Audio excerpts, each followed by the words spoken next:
Hey, what's up? This is Laidback Luke, DJ and producer, and I've actually been dying to see this video. And here's how a professional DJ would react to a video like this. Okay, let's see what we got. Cody Ko, shout out Cody Ko, 6 million subscribers. And obviously a lot of you saw this video already, and I didn't, so let us dive into the video and you'll see my response. Paris Hilton, Shaq, Brody Jenner, that's right, disc jockeys, all three of them. They all decided it doesn't matter what I did before professionally, now I'm a DJ. I'm a DJ now. And then they just are a DJ. Okay. To be fair, that's where it starts, right? But here's a couple of facts. There is a sort of love for dance music, and I don't know much about Brody Jenner, but I do know that Shaq started DJing in 1998, so it's always been there for him. And I know that Paris Hilton really loves EDM or dance music. But it is interesting, right? How does that evolve from here? How is Paris Hilton? I mean, I know she's got some bangers. Stars Are Blind is a banger, but I mean, name another one. Well, today we're gonna find out. Today we're gonna go on a journey together. We're gonna find out definitively. Here we go. I'm excited. It is easy to be a DJ. Yes, yeah. So I think like the way to do it is just to kind of jump in the deep end and just like book a show, and then I could just basically do an hour-long like house set. Now, if you've been Cody Ko with his millions of subscribers would actually stand a chance, because what it's actually about, and I'm not sure if we're gonna see it in the rest of the video, is how many people you can pull in using your name, right? And Cody, being the big YouTuber that he is, not necessarily being known as a DJ, could pull in a lot of people to see him. So that's one factor that could help. Are you kind of just like ready, plug and play? Yeah, pretty much. I just gotta, Just gotta plug and play. Okay. That's right, they just said okay. I guess it was a lot easier than I thought it was gonna be to book a gig Nice. as a DJ. Turns out, if you have a little bit of a name and they think you can, bring I said it to the bar, then it's not that hard. Good. 2,500 bucks. I mean, it's a ton of money, but it's an investment. Oh man, DJ gear, and especially this type of DJ gear, is so expensive. It's crazy. And in the coming future, so make sure to subscribe right now, I am actually going to talk about the price of all the flagship system gear and even a DJ controller like this. I'm so excited to unleash what I've got for you in store, talking about my new setup and whatnot, so make sure to stay tuned about that. But yeah, that is crazy, from no gear to gear and then spending that type of money. Whoo! Other mainstream DJs have their own music that they play. I don't have any house songs. I need a house song. Let me get something straight here. Real DJing was never about playing your own productions or being able to play your own productions. Real DJing is being able to adapt to a crowd, monitor the crowd, and not even with your own productions, being able to get a crowd going with just the song selection you have. So let me straighten that out a little bit. I know you see all the main stage DJs playing their own tracks and whatnot. In classical DJing, this doesn't even matter. What matters is you're able to adapt to a crowd and bring a crowd to a higher level, so all of them can leave the night thinking, oh, this was the best night of my life, with amazing music. Just pace yourself. I have a little idea for a chorus. It'd be like, drink a little bit, smoke a little bit, but not too much, because bro, I'm staying healthy. And then whatever the drop is. That's kind of my idea right now. Just to play that in front of a crowd of people would be so funny. People would be like, yeah. That is cool though. Trying to play your own song, visualizing that. Drink a little bit, smoke a little bit. Yeah, that sounds really good actually. I like that. Not too much, cause I gotta stay healthy. Not too much, cause I gotta stay healthy. On the puff. Hey, I need this song. I like it. That's it. Cody, you gotta do some vocals for me. This is crazy. There you go. It's like a pack of gold.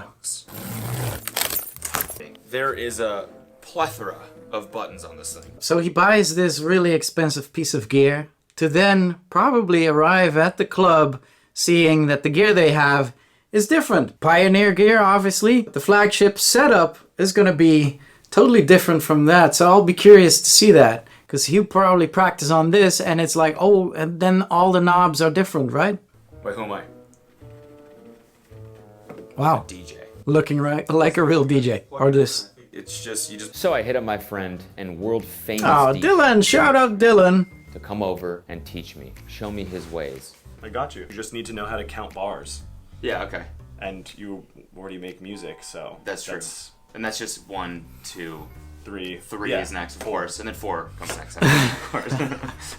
Well, it's truth. Counting bars super important. Good, I can definitely do that. Got it. Give me some notes for what you say into the mic. The kind of things that you should say to the crowd. I'm the worst person to ask for that. Okay. I'm the worst person to ask for that! If you think you need to be speaking in the mic while DJing or DJing main stages, don't. If you don't want to speak on the mic, please do not speak. I am one DJ that does not speak in the mic ever because I'm not good at it. My voice doesn't sound good. I don't like hearing my voice over sets or anything. If you're not comfortable with the mic, then just don't do mics. Let the music speak. I'm gonna buy this flyer. It's the most generic DJ flyer of all time. That's a cool photo. I need that as a thumbnail. I look like a magician. Now that I had the gear, the coaching, the flyer, the gig, all that was left was for me to build a set, practice, and then just be very nervous. Going for a walk, just listening to music. This is the second time he mentions building a set. And honestly, I don't like the whole concept of building a set. What you would want to do is bring at least 50 tracks with you. The week before the show starts, you start DJing every night, recording your set for an hour long. And you listen out, you just freestyle. Listen out to the songs that fit together and just do it, off of the top of your head. Pick one song, mix another, and etc. The next morning, listen to your own set and listen what mistakes you have made and which combinations worked and which not. The next night, you do the same thing. Play for an hour, pick random tracks, and then the next morning listen to it again. I promise you by the end of the week, you'll be so well versed in all those 50 tracks, you are able to freestyle in the club, because I'm curious to see how this goes, because building a set, you never know what you will run into prior. There's so many factors that can change, which can make your built set hit completely different than you expected. I would recommend being able to freestyle through your tracks and being able to adapt on the fly, on the moment, and give the crowd on the moment what they need. Then I practiced for I would say in total 5 to 7 hours, I would say, in total.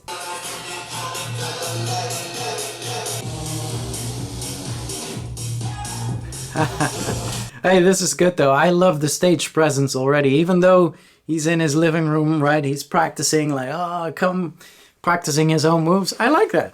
Bit of stage presence there. So all that was left was the show. Ooh, nerves are normal, right? Nerves are normal. Venue. I'm freaking the fuck out. Thoughts and feelings. I feel like this feels a lot bigger than it actually is for some reason. Yeah. I don't know, having 30 people over at the place and are like, whoa, first set, man. And then we arrive there and it's fucking packed. Hey, that's good news. That's good news. That's what you want. But all eyes on you though, right? Lord, please bless this set. Yes. And forgive us our trespasses. Yes. Hey, praise the Lord though. I know this is going to be a thing where people are dancing. Play some music. Listen. It's my first set ever, so please. Be nice. There we go. Got the after movie, right? There was people just standing, just staring, just packed up against the front, just staring at me. I mean, this happens. That's okay. Better be good. As long as I could get from the first song to the second song, that would give me the Yeah, it kind of feels like that. I must say, even at my level, having done the parties that I've done, all I care about on the moment is going from the one song to the other song, and even thinking 3-4 songs ahead, thinking, where are we going right now? That's the constant question. What is it that the crowd wants right now? So I can feel that, and it's very true. I was just all nerves. I was I forgot what all the knobs did because I was just so nervous that, I was getting stage fright, and I was like, what am I? Just forgot everything I had learned. Luckily, I was able to nail that first transition. The middle of the set, it was going pretty well, but I couldn't really tell, people were really enjoying it, so I thought of Dylan's advice. Cody, listen to me. You're doing fine. Just play Buy You a Drink by T-Pain. You'll get the crowd back. Buy you a drink.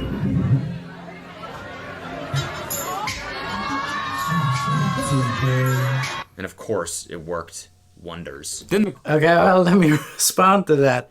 Sometimes you get to like a dead point in your set. You've given it your all, you're like on a high energy level, and then at a certain point, for some unknown reason, still unbeknownst to me, the energy just stays flat. And then it is actually good to change genre, to throw them a curveball, and to do something completely different just to break the ice and for you to get back into the swing of things. Dylan's advice was proper, and you know, it shows as well. The crowd responded to that, reacted to that. And so these things actually work if you're in the right setting. And at that moment, I learned the most important part of DJing, taking people's B-reels in the front row. That seems to be the thing that everyone cares about the most. And now, finally, to answer the question once and for all, is DJing easy?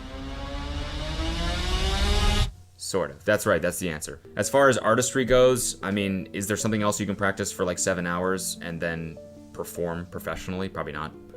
I don't think anyone's gonna see a clarinet show after 7 hours of practice. So if you wanna make it hard, that limit is pretty high, you know? Then again, there are some DJs where they just press play. There are some mixes where everything is pre-mixed and they just go up there and press play. That happens. There are videos of people just straight up pretending to twist the knobs and shit like that. So that could be it with some of these people. Doesn't really seem like Shaq does anything up there. Oh no, Shaq is legit. Shout out Shaq. By the way, the song Moderation is out on Spotify. Came out today.